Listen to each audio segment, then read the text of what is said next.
This week, Anurag Lal from NetSphere is with us to discuss the risks and best practices of deploying AI to an enterprise. Then Martin Resch from Netography joins us to talk about moving towards a compromise centric cybersecurity philosophy. Finally, in the enterprise security news, some large late stage rounds from Huntress and Simperis. NetSpy acquires Hubble, not the telescope, some great resources for detection engineers, some surveys from RSnake on how people feel about CISO kickback programs. We check in with generative AI to see how things are going there. An exclusive on GPT-5 from McSweeney's. All that and more on this episode of Enterprise Security Weekly. This is a Security Weekly production for security professionals by security professionals. Please visit securityweekly.com/subscribe to subscribe to all the shows on our network.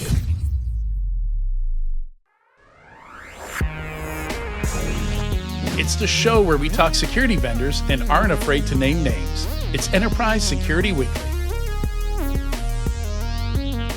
Graylog elevates enterprise-level cybersecurity through its comprehensive SIEM, centralized log management, and API security solutions. Built on the Graylog platform, Graylog Security combines SIEM, security analytics, threat detection, and incident response capabilities. Unlike traditional SIEMs, which offer complex and costly setups, Graylog Security simplifies security and operational challenges with an optimal blend of licensing, people, and infrastructure costs. To see a demo, visit securityweekly.com/Graylog. Welcome to Enterprise Security Weekly and happy National Work From Home Day. This is episode 366, recorded on Thursday, June 27th, 2024, and I'm your host, Adrian Sanabria. And I've been working home for a while. Actually, right before we started recording, we were talking about that. I've been doing the standing desk thing since there was a New York Times exclusive that said that sitting was as bad as smoking for your health. So I said, okay, let's try this out. And had an old beat up Target desk and some 2x4s in the garage. So built some risers for it and built it to my height. And I've been using it ever since. My back problems went away in about a week, though. Learning how to stand and move around, I actually caused some hip problems that I had to adjust to and watch out for later. So it's not. You'd think just standing is easy, but you do it for a couple hours straight and you learn there's a few things you need to know, a few tricks you need to know.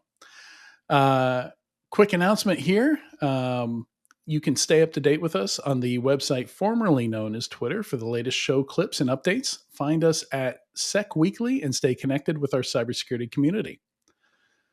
Some of the community, the part of the community that's still there. We're spread out though. You can also find us on LinkedIn.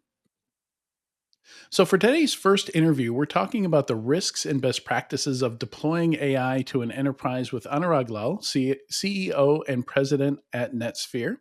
And prior to founding NetSphere, now I'm having trouble speaking.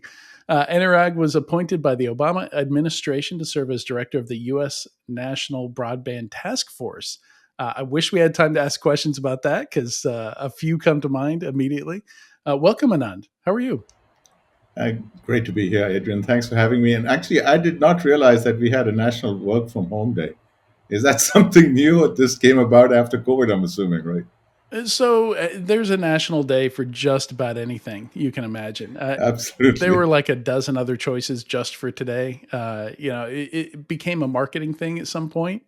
But yeah, working from home certainly after the pandemic, became a lot more common. But yeah, like I said, just using a standing desk. I mean, that's not the only thing you have to deal with. So many people had to deal with kids and dogs. Like, where do they build their office space in? Up until recently, I just built a studio last week. My studio, has been a shared space with either other office space with my partner, or before that, in my apartment, I was in the living room. And of course, my kids would decide to go make food for themselves the moment I started a podcast. So I had to, you have to learn to work around these things. No, absolutely. But again, congratulations on the National Day dedicated to working from home. Yeah. That means we should all be working from home today. But going back to your opening comments where you introduced me, and you mentioned my time at the National Broadband Task Force, If you have questions about that, I'd be happy to answer that too. If you want to do a separate discussion on that, I'd be happy to address that too. It was a great honor. It was a privilege to be part of that. It was a great opportunity for me to give back to the country that's given me so much. So I'd happy to because I'm very passionate about it, and I would be happy to talk about it, especially in today's context with an upcoming election and with the country Mhm. kind of divided. It's good to give context on how goodness that propagates across the population is what we should be shooting for, and that's what we did as part of the plan. Yeah, and along with that conversation, I noticed you did some similar work in the UK. So it'd be interesting to contrast the difference between the US and UK there. Yeah, no, I've had the privilege again to work in the UK as part of the team at British Telecom, the senior leadership team there, and that gave me insights into how they did things. But going back to my experience with the task force, I actually visited a whole bunch of countries and tried to learn from them as well. And we were open to Oh, ideas. We didn't think that we had and we knew and we understood everything, and so that gave us a huge perspective. We brought that perspective back, and that was reflective in the plan that was ultimately put together. okay. Yeah, very interesting. So we've talked about ever since ChatGPT, AI has been mentioned on every episode of this podcast. We do it weekly. So last probably 100 episodes at this point, we've mentioned generative AI in some way. Maybe it's a new security startup that's aiming to either secure the AI based app that you're building, or your employees' use of AI within the enterprise. Um, but it's we're at a point now, and I do a lot of advisory work with enterprises, with defenders, and there's certainly the sense of okay, we're using it now, but on the one hand, we're having trouble finding some wins here. Like there's little things here and there, but some companies lack the imagination to really get the most out of it, and others are still really not understanding the risks, and still nervous to use it. So I've not seen anybody using generative AI in production across the entire enterprise. Just about everybody I talk to is piloting it or testing it out in some form or fashion. And I understand you use it within your products within your company. So, it seemed like a good opportunity to talk to you to understand, how you weighed the risks and how you enabled your engineers to explore with it and see what it could do for you and your company. Absolutely. And I think before I give you a sense of how we use it and how we position it for our end users, I think it's important to give you context on what we do. NetSphere is an Okay. organization that's delivering secure encrypted messaging platforms to the enterprise. We recognized early on that mobile messaging would be something that would be extremely popular, and consumer grade products that were being built and were being popularized by end users at that point in time weren't necessarily suited for the enterprise. So we built from the ground up NetSphere, which is the platform that delivers mobile encrypted messaging to the enterprise, gives them complete control end to end of their mobile messaging environment, keeps them in compliance of the regulatory obligations, and at the same point in time ensures that they have productivity tools built in that end users are used to. So it's all encompassing. Encryption is at the core. And now we've gone ahead and included into that a natural language or a large language model that allows us to deliver to them, to end users really, a compelling artificial intelligence capability that enhances their means to leverage this absolutely amazing technology that we use every day, which is mobile messaging. So that's context on what we do. So the enterprises uses us to stay compliant, stay secure, and within that, we've built artificial intelligence to make them more productive. Now, going back to your comments about, in your show, everybody or every show we've talked about since ChatGPT came out, everybody has talked about generative AI. And ChatGPT's launch really was the coming out party in a public sense of AI. I think we all have to understand and acknowledge and recognize that AI has been around in some form in our environment. Even for us, our first public announcement around a AI platform that we built into our mobile messaging capability was in 2018. Mhm. ChatGPT had a very public face. It was a capability that all of us could leverage. You, I, our kids, everybody, and it was very, very real. And it was something that could allow you to basically appreciate firsthand. But Mhm. but AI in various forms has been around for a while, and in my experience, I've seen AI technology being leveraged in the context of cybersecurity, where cybersecurity was leveraging AI models as a means to enhance their platforms' ways of managing threat vectors within an environment. We've seen AI show up in autonomous driving. Autonomous driving depends on their platform to constantly learn and increase the experience and use that learning as a means to deliver a safer user experience to the folks within that environment, right? And so they were using AI platforms. We've seen AI in drone technology for defense and other purposes, again, where self-learning engines were being used to kind of enhance the experience. We've seen it in healthcare.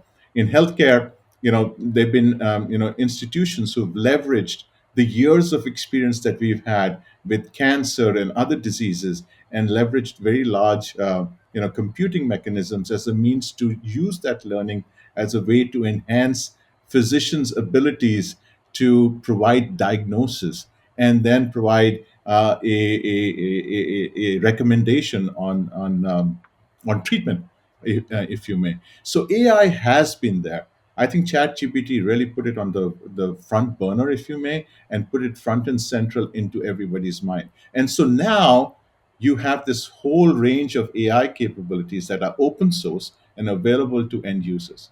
And it's great for us as consumers. But when that open source environment starts encroaching into enterprise, that's where problems start. But again, this has been there for a while, Adrian. Yeah. Yeah.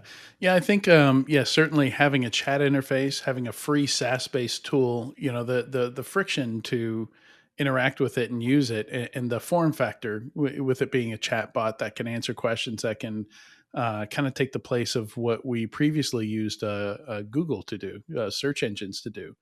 A lot of that, instead of browsing 10 different websites trying to get the answer to a question, it can just tell you the answer. It can browse those websites for you. So certainly, yeah, the design, and the way generative AI works, made it very approachable. But then, we have so many weird things with this technology. Like a couple months ago, I learned that you get better quality answers if it thinks it's summer. If it thinks it's winter, you get worse answers. And I've had a few cases where it told me it couldn't answer my question, and I gave it encouragement, like you would give a human or a child or something. I gave it encouragement, and then it gave me the answer. So I've never interacted with a technology before that needed to be told it was smart and pretty. Yeah, and I think you bring up a great point. I think the simplified interface of ChatGPT is also what made it usable and approachable for everybody. But then you talked about the nuances that it had, right? That sometimes it answers better in the summer. So if you break it up into piece parts and you see how AI essentially works, especially in the context of a generative form of AI, in the heart of all of that lies the algorithm. The algorithm really is drives how the engine operates. And then you impart a level of learning, which is really data being provided to the engine for the engine to absorb, right? And between the algorithm and the data is really how the engine operates and then responds. In the old days, after one or two sentences, the engine would break down and would start throwing out gibberish. Going back to your comment Mhm. about it answers better in the summer, it's driven entirely by the algorithm, right? But now the algorithms have become smarter, and they've been kind of evolved over a period of time through our own learnings, where a lot of the language models, have a better appreciation of the data that's being provided. So data in, data out is essentially what we talk about, right? So that's how it's Yeah. driven.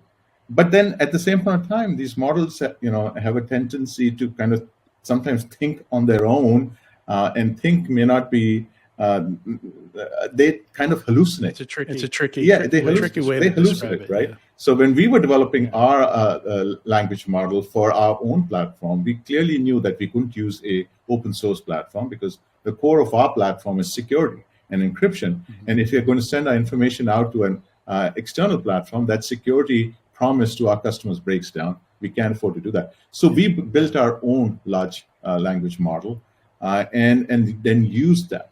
And one of the early problems we had was, it would make things up, and Mhm. the hallucinations were very very compelling in the way they would respond. But that's where we fine tuned the Right. algorithm, and obviously the learning information that would come. And now we brought it to a point where it's right on the money, and we rarely see it hallucinate. But from time to time, it does happen. But that's just the context of the technology. Yeah, out of curiosity, what was that journey like in terms of time? How much time did it take you to get it to where you would expose it to the public? Because in some cases, I think we're seeing market pressures make people put out products before they're really ready. There have been a few embarrassing cases, with Google's. Almost can't remember what it was called before Gemini. It was Yeah, called. yeah. They changed the name, I think, as a result, if I'm not mistaken. Right, But right. They almost yeah, had to retire that yeah, Bard. It was called yeah. Bard. Bard, Yeah. Bard, yeah. And Bard. and then the Google search engine now has it embedded, and they had the whole recommending putting glue into cheese recipes so that the cheese doesn't slide off the pizza. Which was actually, it's one of these weird edge cases where it was traced word for word back to a Reddit post. Yep, sure. So generally a large language model, you won't be able to get out exactly what was put in it, except in some of these rare edge cases you can. And yeah, somebody found that Reddit article where I'm sure it was satire. Somebody was Yeah. saying to put glue into, use glue to keep cheese from sliding off pizza. And yeah, so what was that journey like? How long did it take you? Were you guys even sure at the beginning that a large language model would work, or was this more of like a research experiment at first? Again, the way our organization is set up, first and foremost, we're delivering mission critical platforms to the enterprise. So I cannot afford to throw out something half baked. I think Google can Yeah. do that because they're going to the consumer. A lot of times they'll throw something out half baked, use the consumer usage experience as a means to fine tune it. So, I mentioned to you in 2018 was really our first launch of our first generation of capability on our platform. Since then, we've iterated constantly. But we had a visceral belief that our large language model had to be our own, and it could not be Mhm. something that we use from a third party, because we understood that our customers trusted us for a level of security and encryption, and we could not betray that trust, if you may. So we iterated a lot, and I used to speak to my engineers constantly, and they would tell me, Anurag, it's really really hard to get this done, but there was a belief set, and we have this really thought process of innovation within the company, where we give people a lot of freedom to kind of think outside the box. And so that has held us in good stead. And so we are at a point now where we feel really, very good about the platform we have, especially in the context of the AI model that we built. And I think that what helps us kind of differentiate ourselves from a lot of competitors who are using open source. And so I think it's been a multi-year path. We're not done Mhm. yet by any means. Yeah. Neither has are some of the other big guys there. And plus, the GPU computing capability also came along more recently, right? Which helped us considerably, right? Because we use a Yeah. lot of cloud computing capability as a means to innovate and develop. And with the GPU capability becoming more and more affordable and available in the recent years, that helped accelerate the evolution of our platform as well. But yeah, means we've today leveraged it internally as well as externally, and we feel good about the product that's out there. Yeah, so let's talk about some of the use cases, how you're actually leveraging the technology. I imagine with being a chat platform. There's a lot of text there. So what is it doing? How is it helping customers? How are you using it both? When you say internally, I assume you mean within company operations versus within the product itself. Yep. So again, for our end users who leverage our platform, we have a range of capabilities that we've built into our platform. First is customer facing. Every time a customer is deployed on our platform, we have built in a bunch of learning capabilities that they can use to get themselves up to speed on our platform without touching a human being, right? Mhm. And those are all AI driven.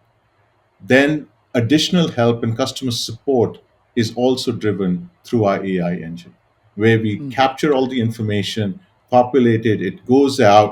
We look at models that have come through in the past, immediately give them some guidance while we look for if there is a better solution out there, we look for that as well. So customer support is great. The third is we also realize a lot of our customers wanted to be able to use a natural language learning capability for the large language model as a means to take their information and put it on our platform so that their end users could reach out and get answers specific to their company. So let me give you an example. There's a customer who could potentially want to put all their HR data on our platform, right? So your messaging, you need information whether the fidelity plan you have covers this, then that in the year. You Mhm. send a message, boom, answers come back. And that has been available and made available very conveniently through our platform, right? That same thing is extended to other HR policies. It's extended to travel capability. It's also extended to some specific custom applications that companies have deployed within their app environment. So we can pull that data and help the Mhm. engine learn that too, and then deliver a contextual response when a question is asked. Obviously, the summarization piece that we offer as well is available too. We've taken the summarization piece a step further, where we summarize conversations because within mobile messaging there are always conversations. Within the conversations, let's say you've been gone for 2 weeks, you come back, you want to know what happened. We'll summarize it for you. We'll also pull out all your specific action items by name, saying, hey, Anurag, you were out for 2 weeks. Here are the action items assigned to you. So again, we make it that Right. much more useful so you don't have to go sit down there and review 2 weeks of conversations. So Right. we've built Right. all of that into the platform, right? And so that's really an example of how our platform is leveraging the power of AI and making it that much more convenient for our end users. But on the flip side, within our own technology organization and our development engineering organization, we also leverage AI. AI was, I think, in its current form, is a great way to augment humans in what they do on a day-to-day basis. So I have developers who leverage a range of different languages to develop capabilities for our users across the globe, and we've been able to leverage the strength of AI as a means to augment their way of being that much more productive. And I think I've Mhm. seen at least 15 to 20% productivity gain. I don't Yeah. think we'll ever see a situation, Adrian, where AI does everything for a person, but Right. they can augment their work as an Right. Right. assistant, if you may. And so we found that very useful, and we use that in a proactive manner. Yeah, and I think that's along the lines of what we're seeing out of the research as well. In fact, I think Microsoft did a double blind study on their own security product, their Copilot for security product. I think they found as high as 22% productivity gains, which, yeah, you're not 10xing an engineer or anything like that. You're not replacing them, but a day's worth of work every week Absolutely. is not nothing. Like Yeah. like that's a significant gain. Yeah. And I think the other benefit I've seen here is the places that it gives you those gains are generally the things humans don't like to do. They're trying to organize data, having to consume and understand large amounts of data. Like I know folks using it to compare, like do a diff between contracts, and give the output in plain English. What's the difference between the new contract and the old contract? kind of going over two legal contracts with a fine tooth comb is not a fun thing for anybody to do.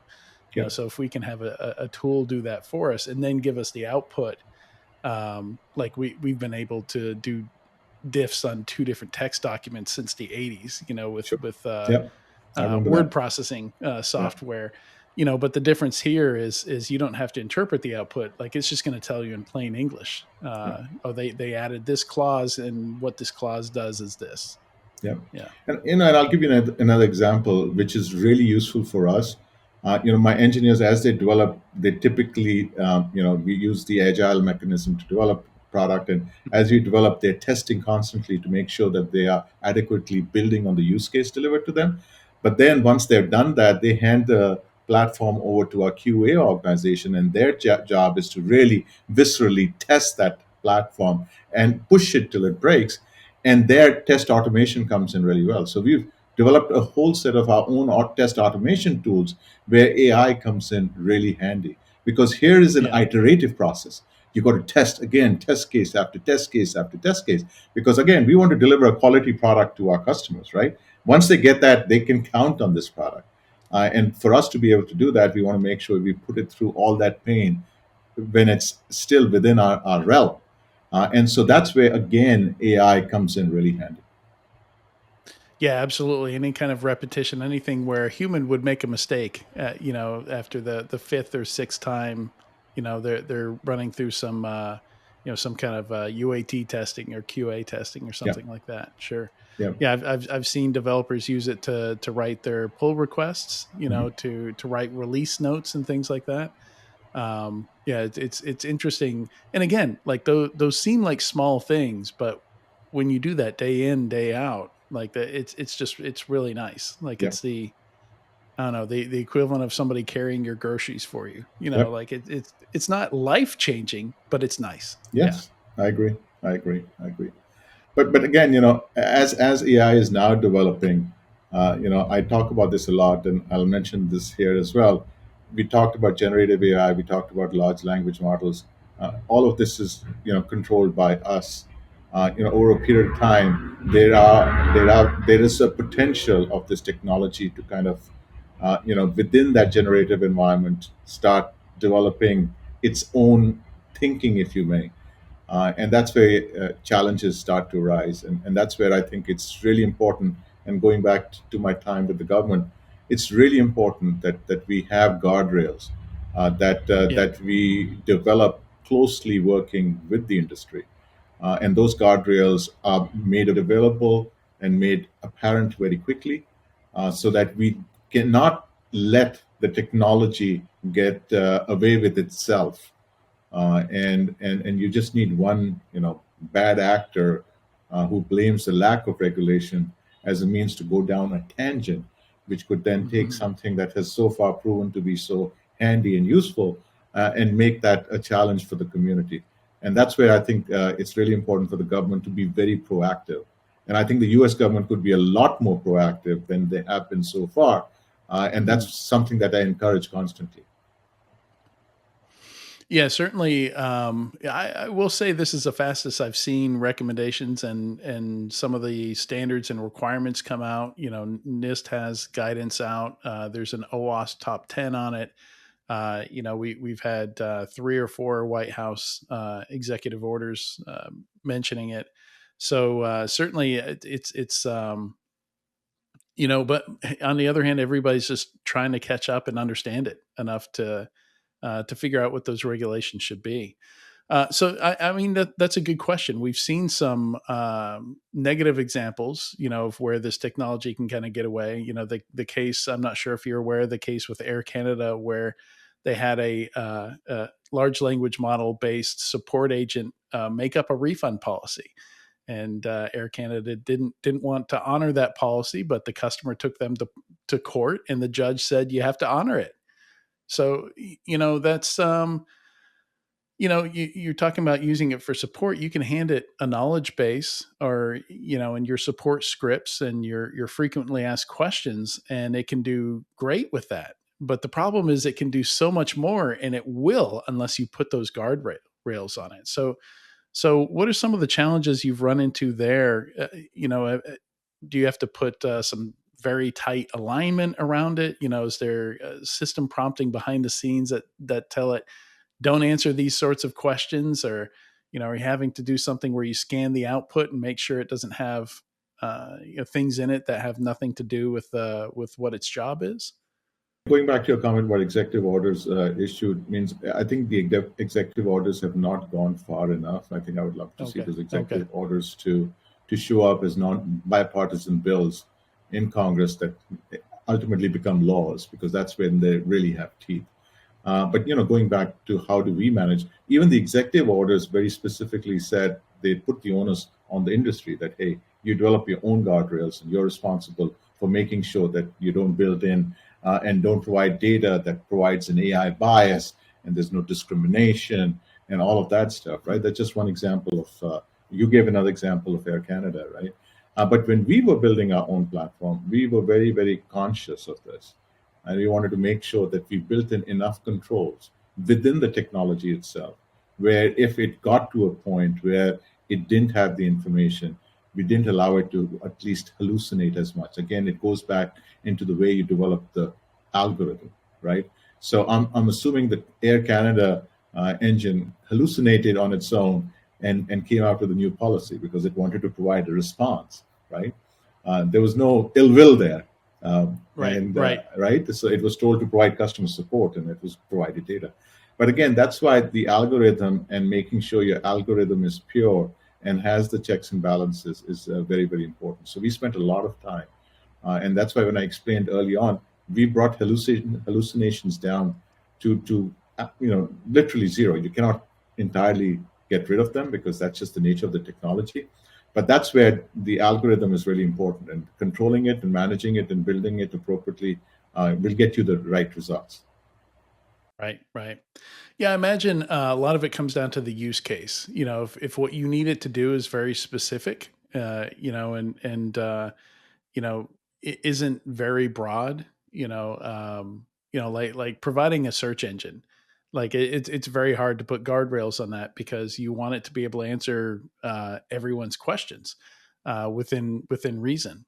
But once you introduce it to a product, if you're supporting a specific product, seems like it gets easier to get rid of hallucination because you can provide it with the data that it needs, uh, you know, grounding data, things like that, and you don't have to depend on the model to answer all the questions. No, you're absolutely right, because in a closed environment, the enterprise typically tends to be a closed environment versus a public environment like Google and others. Google has a tough job, and as does everybody else who's operating a search engine out there, right? How do you temper all that information? Because today people take what they get on these platforms as gospel, and so the problem exists. The onus is again back on the technology platform owners to build appropriate safeguards. Yeah. Well, Anurag, this was a very interesting conversation. I appreciate you coming on Enterprise Security Weekly today to talk about AI with us. It was a pleasure, Adrian, and look forward to more conversations in the future. Also, stay tuned. When we come back, we're going to talk changing SecOps philosophies with Martin Resch from Netography.